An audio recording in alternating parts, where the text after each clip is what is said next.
Bonjour Frédéric. Bonjour. De ce que j'ai vu à la une des journaux, on parle encore environnement ce matin. Oui, et il y a quelque chose de changé, je dirais que ça date de cette année, c'est que les mauvaises nouvelles en matière d'environnement ne sont plus balayées d'un jour sur l'autre. Quand un rapport alarmant est publié, on en parle plusieurs jours désormais, on ne passe pas à autre chose dès le lendemain. Voyez la couverture du New York Times à gauche sur la sécheresse en Australie. Voyez surtout ce titre à côté du site internet de l'Obs, la catastrophe annoncée hier par le rapport des experts environnementaux est sûrement très en dessous de la réalité. En effet, ce rapport planchait volontairement sur l'hypothèse d'une augmentation d'1,5 degré d'ici la fin du siècle. Que se passe-t-il si la température augmente d'1,5 degré?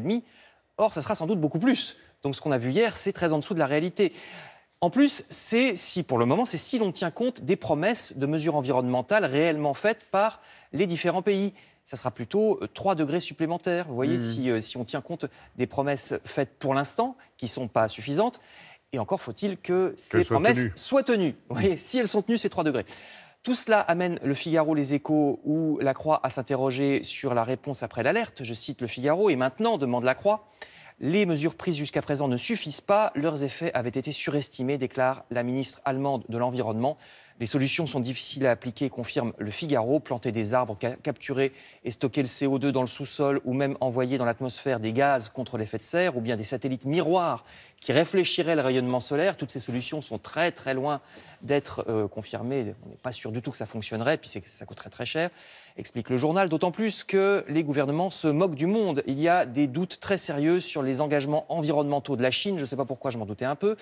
La Chine serait en train de construire en catimini des centrales à charbon pour augmenter de 25% sa consommation. L'Allemagne elle-même est très loin d'être le bon élève de l'écologie qu'on présente souvent et de manière générale, confirme Libération tout en bas, les gouvernements de l'Union européenne sont irresponsables.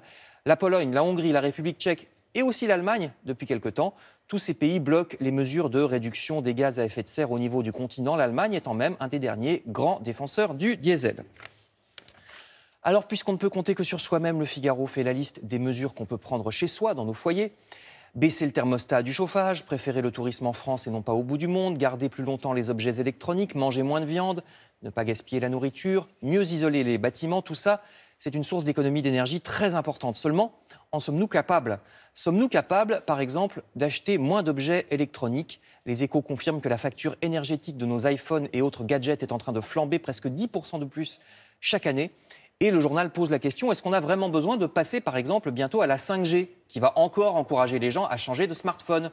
Inciter le consommateur à l'écologie ne semble pas être une priorité de nos gouvernants. Figurez-vous même que nos députés veulent au contraire adoucir la fiscalité énergétique. Le Figaro Économie nous apprend que la majorité En Marche, ainsi que sur sa droite les Républicains, rechignent à taxer les énergies polluantes.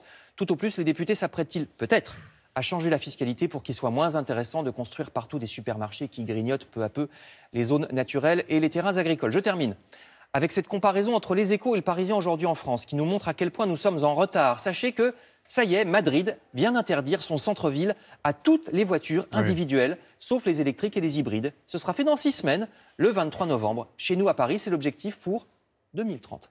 Oui, il fallait que ça soit noté et la comparaison est très intéressante. Merci.